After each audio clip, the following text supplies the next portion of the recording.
All right, I'm going to show you how I make my compositions. It's fairly straightforward now. I've created a spreadsheet that I use to calculate the amounts of each component, and I'll link that in the description. This one I'm trying out kind of an experiment.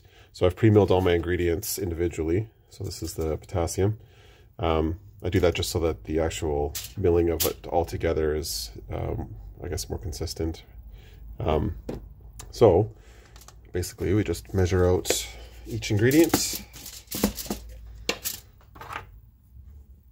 I like to keep everything clean between components so I'm not cross-contaminating everything. So I need 9 grams of this. 9.346.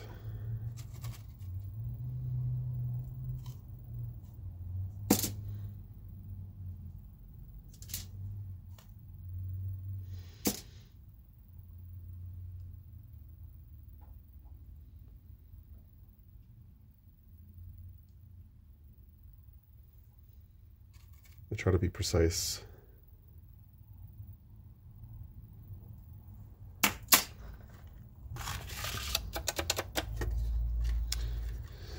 All right, then for the sulfur,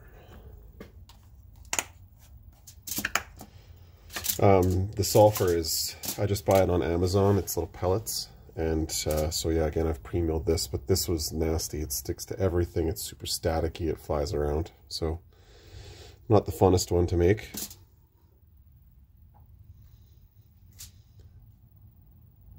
$7.577.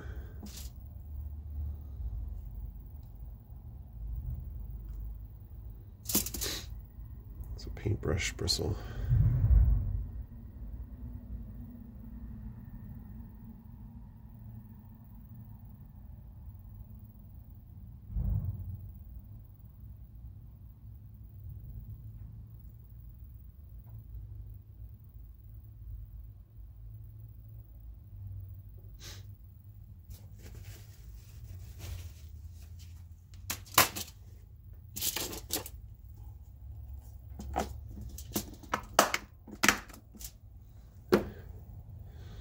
It is nice to have each component ready to go when you're experimenting with these.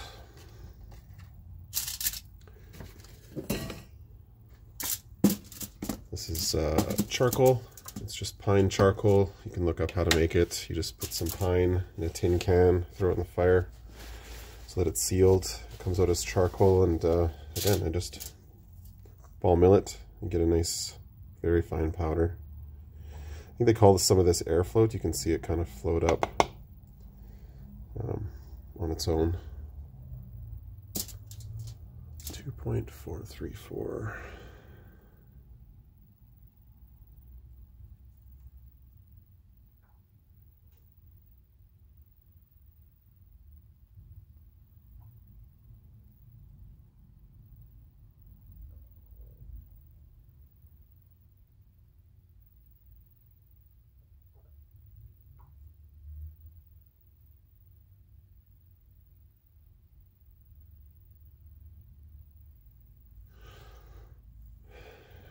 Nailed it.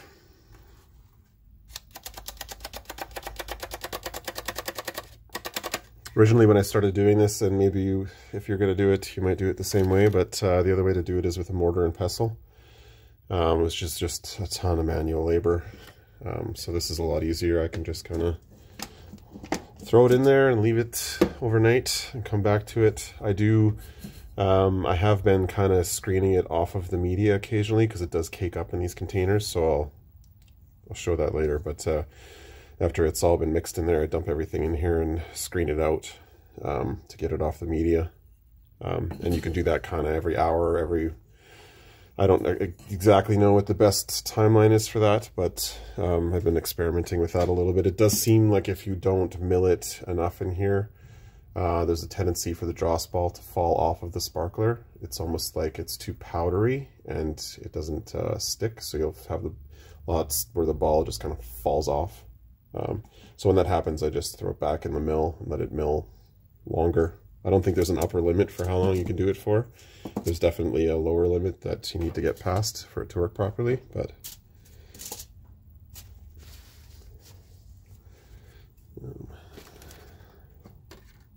this is the lamp black.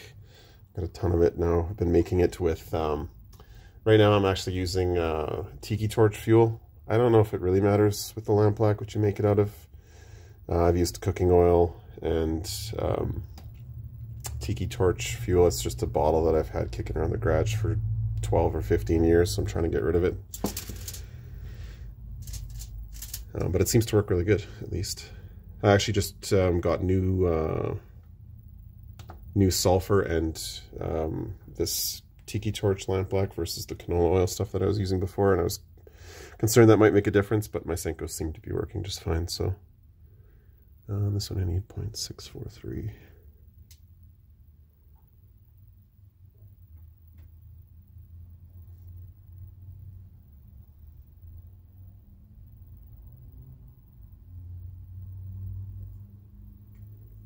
Shot.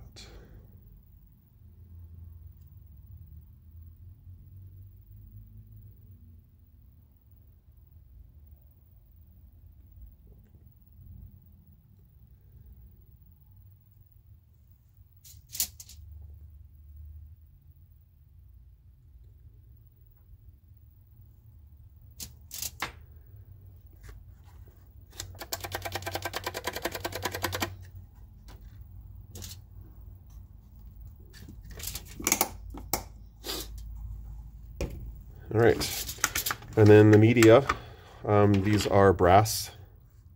You don't want to use steel. There's a spark risk, I guess, with that.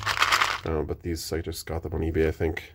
They're just like, I'm not sure how big they are, 3/8 or maybe 1/2 inch. And then there's enough to fill about half of the container. I'm doing about 20 grams of composition total in the size container. I found when I did 30, it didn't mix very well. There is an upper limit with this, and there's a bunch of papers, I think, that you can read on ball milling, but this works for me. About half a container of this size of media, and about 20 grams of composition seems to be about right. And 20 grams, I do 0.1 gram per sparkler, so that's 200 sparklers. And it's, again, we're at 7 minutes. Usually when I do this myself, it's just a couple of minutes to make up a composition.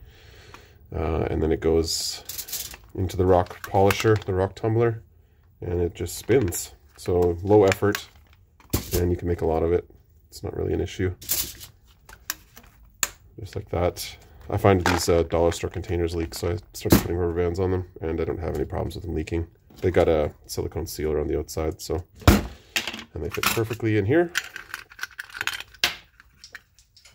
So just like this. Of course, I dropped the screw.